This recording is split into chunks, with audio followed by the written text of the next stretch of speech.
المسلمين.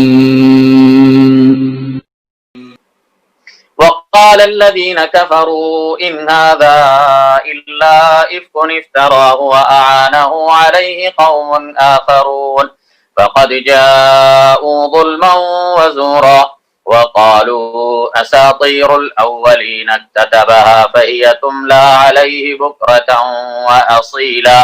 قل أنزله الذي يعلم السر في السماوات والأرض إنه كان غفورا رحيما. وقال الذين كفروا، اور کہا ان لوگوں نے جنہوں نے کفر کیا، ان ھذا الا افک افترا، ان ھذا نہیں ہے یہ، الا افک افترا مگر ایک بہتان، افتراہ جسے اس نے گھڑ لیا ہے، نہیں ہے یہ مگر ایک بہتان، افتراہ اس نے گھڑ لیا ہے اس کو، وَأَعَانَهُ عَلَيْهِ اور مدد کی ہے اس کی، اعانہ اعان یعین اعانتاً مدد کرنا، اور مدد کی ہے اس کی، علیہ اس میں یعنی اس کام میں، قوم آخرون کچھ دوسرے لوگوں نے، فقد جاءوا ظلما وزورا بس تحقیق وہ اتر آئے ہیں ظلم اور جھوٹ پر۔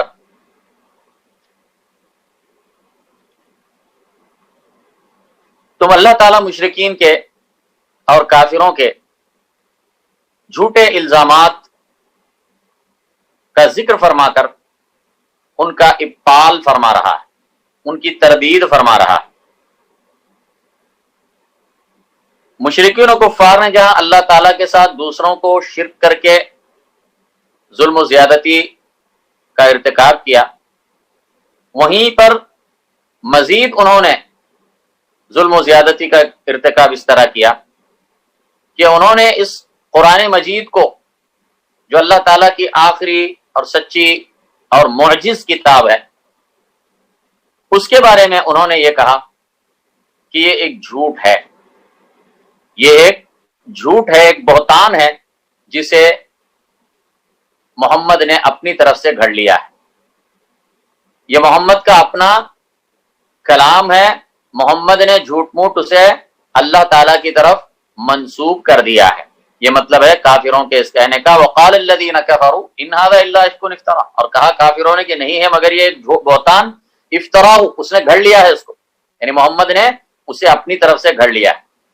وَعَانَهُ عَلَيْهِ قَوْمٌ آخَرُونَ اور اس کی مدد کی ہے اس کام میں کچھ دوسرے لوگوں نے، یعنی محمد نے یہ کام کچھ دوسرے لوگوں کی مدد سے کیا ہے، اور ان کا اشارہ بعض یہودیوں کی طرف تھا، یہود کی طرف، یا بعض نصرانی غلاموں کی طرف تھا، جیسے عداس ہے یا بعض دوسرے نصرانی غلام تھے، تو ان کی طرف ان کا اشارہ تھا کہ یہ جو ہے اس کو سکھاتے ہیں، اور محمد جو ہے نا ان سے سیکھ کر یہ قرآن خود سے بنا کر لوگوں کے سامنے پیش کرتا ہے، یہ ان کا نعوذ باللہ کہنا تھا۔ تو اللہ نے کہا فَقَدْ جَاءُوا ظُلْمًا وَزُورًا پس تحقیق وہ اتر آئے ہیں ظلم اور جھوٹ پر، کہ یہ ظلم اور جھوٹ کا ارتکاب کر رہے ہیں۔ ایک تو یہ جو کہہ رہے ہیں یہ سراسر جھوٹ پر مبنی بات ہے، اور دوسری بات یہ اس طریقے سے کہ یہ اس طرح جھوٹ کہہ کر اور نبی اللہ کے سچے اور امین نبی پر جھوٹا ہونے کا الزام لگا کر یہ ظلم کے مرتکب ہو رہے ہیں، تو یہ ظلم اور جھوٹ کے مرتکب ہو چکے ہیں، جبکہ یہ وہ نبی ہے کہ جس نے 40 سال کی زندگی ان کے درمیان گزاری ہے، اور وہ اس کو اچھی طریقے سے جانتے ہیں، اس کے بچپن سے لے کر نبوت کے ملنے تک پوری زندگی ان کے نگاہوں کے سامنے ہے، اور وہ اس کو پوری طریقے سے جانتے ہیں، اور اس کی امانت اور سچائی کا انہیں اچھی طرح علم ہے، یہاں تک کہ انہوں نے آپ کو نبوت سے پہلے الصادق الامین کا لقب دیا تھا، الصادق الامین کہہ کے پکارتے تھے۔ لیکن جب اللہ تعالیٰ نے اسے نبی بنایا، نبوت سے سرفراز فرمایا، اور اللہ تعالیٰ نے اس پر اپنا کلام اتارا، تو ان مشرکین اور کفار نے خود اپنے آپ کو جھٹلایا اور کہنے لگے کہ اس نبی نے یہ کلام اپنی طرف سے گھڑ لیا ہے، جبکہ وہ تو کہتے تھے زندگی بھر کہ یہ تو الصادق الامین ہے، پھر اچانک انہوں نے اس کو جھوٹا قرار دیا۔ تو اس طرح کر کے انہوں نے خود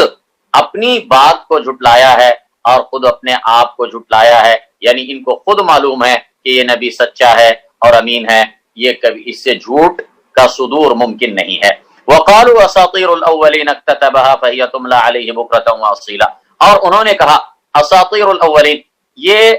پہلوں کی کہانیاں ہیں، اکتتبها اس نے لکھ رکھا ہے انہیں، فهي تملی علیہ پھر وہ پڑھی جاتی ہیں اس پر، بکرۃ واصیلا صبح و شام، فهي تملی علیہ پھر وہ پڑھی جاتی ہیں اس پر صبح و شام۔ یعنی مشرکین اور کفار نے ضد اور ہردرمی سے یہ کہا کہ یہ قرآن مجید اگلوں کی کہانیاں ہیں، یعنی اللہ تعالیٰ نے قرآن مجید میں جگہ جگہ پچھلے انبیاء کی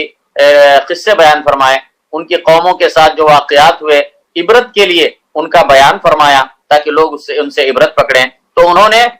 اس کی وجہ سے یہ کہا کہ یہ تو اگلوں کی کہانیاں ہیں، اکتتبہا جسے اس نے لکھ رکھا ہے، فہی تملی علیہ بکرۃ واصیلا پھر وہ پڑھی جاتی ہیں اس پر صبح و شام۔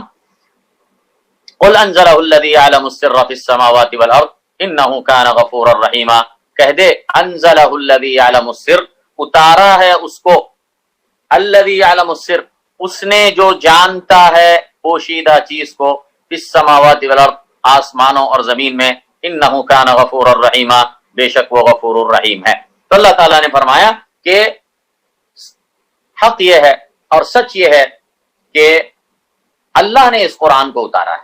وہ اللہ جو ساری غیب کی باتوں کو جانتا ہے، جو عالم الغیب والشہادہ ہے، اسی لیے یہ قرآن ایسے معانی پر اور ایسے حقائق پر اور ایسے احکام پر مشتمل ہے کہ جو کسی انسان کے بس کی بات نہیں ہے۔ اور اسی طرح قرآن مجید بہت ساری ایسی غیب کی باتیں پچھلے زمانے میں جو ہوئی اور جو آئندہ ہونے والی ہیں ایسی باتوں کو بتاتا ہے، تو اس سے پتہ چلتا ہے کہ